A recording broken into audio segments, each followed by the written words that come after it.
Hey guys, how you going? Hope you're all doing very well. This afternoon I'm going to be doing another movie review, so hopefully you find this one interesting. This movie is a crime comedy from Belgium. This is spoken in the French language English subs, released in the year 1992, directed by Remy Balveux, André Bonzel and Benoit Polvorde, and this film is called Man Bites Dog. So Man Bites Dog is a mockumentary. You've got a film crew who are hell-bent on finishing their film about a serial killer. They follow this guy named Benoit. Benoit is doing horrible things to all these people who are unfortunate to cross paths with him, and the film crew are basically starting to wonder what they're doing, and by the time they realise that they're way out of the depth, it's already too late, because Benoit has them around his little finger, and it basically leads him to a very drastic ending. And so what that drastic ending is, and whether or not they can finish their film, is something you're going to have to find out for yourself, because that's as far as I'm going with my synopsis.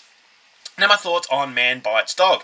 This is one of the most notorious films to come around, and so for that reason I always wanted to see Man Bites Dog, but unfortunately it's very rare to come across these days, so I didn't want to download it illegally because I like to support filmmakers, and so I was just wondering whether or not I would ever get the chance to see it. So I finally tracked it out on eBay, and I was very excited to watch this film, but I was very hesitant to actually experience this movie when I wasn't in the right mood. Is that this is one of the most disturbing movies ever made, apparently, to common opinion. And this is one of the blackest comedies ever made as well, and it's a movie that was just really hit you with a soul-crunching sort of sledgehammer. And so I really wanted to be in the right specific mood to watch this film, to give it every opportunity to impress me. And, you know, being an extreme horror fan myself, I kind of felt like I was knowing what I was getting myself into. I was kind of, I would be able to withstand the barrage that was actually going to hit me. But even though I was prepared for what I was going to see, I still wasn't prepared for how much this movie would affect me. This is one of the most disturbing films I've ever actually seen.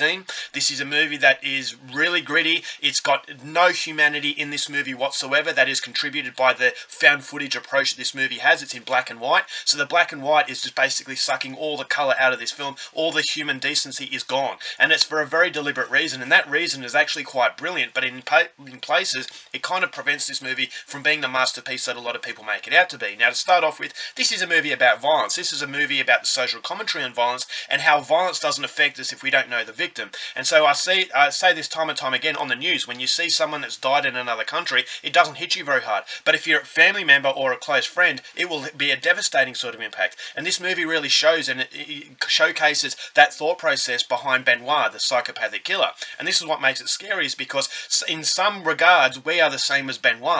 Is that no, we're not killing people, but when he's actually killing these faceless victims, we don't know their name, we don't know their background, but these are people who have families. These are people who are going to be devastated by their loss, but because we don't know them, we can disconnect ourselves from them. And that's that human emotion that Benoit has, that he can disconnect, and he just kills these people as though they're just cannon fodder. And so that, for me, it made me think about how I look at violence and how desensitized we are to violence in today's world. Is that you see time and time again on the news, these horrible things are happening, but it doesn't affect us. And this is exactly what Benoit goes through, is that he's killing all these people, but then towards the end, things start to happen to him that makes him very emotional. And so I thought to myself, okay, this guy actually does have a heart, but because he doesn't know the other people that he's killing, all of a sudden it just doesn't have that human devastation. And it really should, is because we're all the same. We're all humans, and I think that the directors did an absolutely brilliant job at actually giving you that message and actually making you feel bad as a viewer, is that we're not much different from Benoit. And the only difference is that he's a serial killer, but we're watching these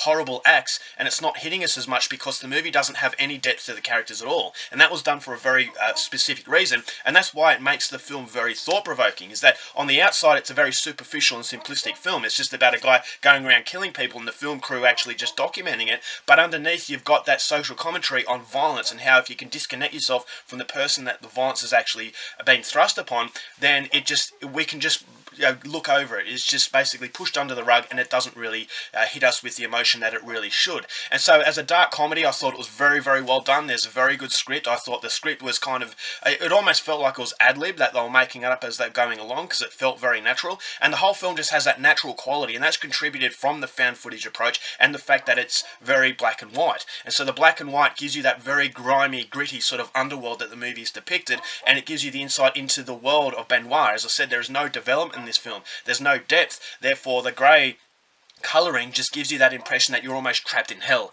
And so it's a very, very uncomfortable experience, and it's an experience that I cannot stress enough that if you are not a fan of extreme cinema, you're going to be absolutely devastated by what you see in this movie. There's violence towards little children, old women, men, basically no one is immune, and these directors just shove all of this violence in your face, but it's done for a reason, in my opinion. But unfortunately, that reason of the simplicity actually holds it back from being the masterpiece that a lot of people say it is. So the main character, played by Benoit, he does a great job as this guy who you can actually laugh at. There are some moments where he's talking to the film crew, and I thought, okay, well, this guy does have kind of a personality, but unfortunately, the thing that's holding him back from being a likable person is the fact that he's killing people horribly. And you've got the film crew, well, once again, they don't have any depth to them at all, and that is kind of like the viewer taking basically using the film crew as a vessel to experience what was actually going on. So it does hit you with a very realistic kind of approach that Man Bites Dog has,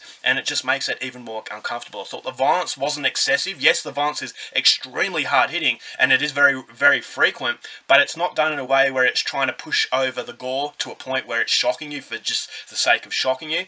It's just the context of what the violence is what makes it so shocking. And so there are some very funny moments. As I said, if you've got a very sick sense of humour, you're going to laugh at some areas, but this is everything that a dark comedy should do, make you feel guilty for laughing.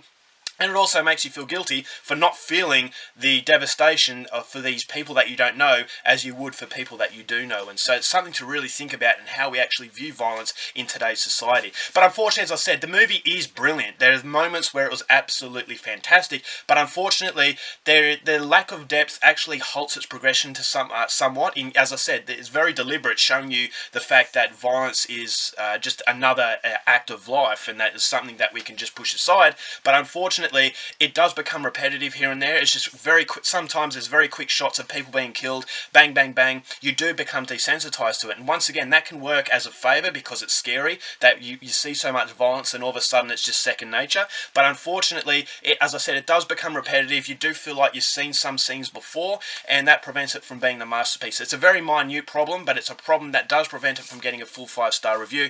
But it is a brilliant movie. It's one that I'd highly recommend. But as I said, if you're not a fan of extreme cinema, stay well away from this movie because it's extremely disturbing. One of the most disturbing experiences I've had in a very long time, and so for that reason, please only see this movie if you know what you're getting yourself into. But even if you know what you're getting yourself into, it still might shock you. So it really does push the envelope. This movie has a lot of torment behind it. Apparently one of the directors actually ended up committing suicide. So the torment is actually translated through the screen. It grabs the viewer, hits you over the head with a sledgehammer, and it doesn't make any apology. So overall, for Man Bites Dog, brilliant movie. Going to give it 4.5 stars.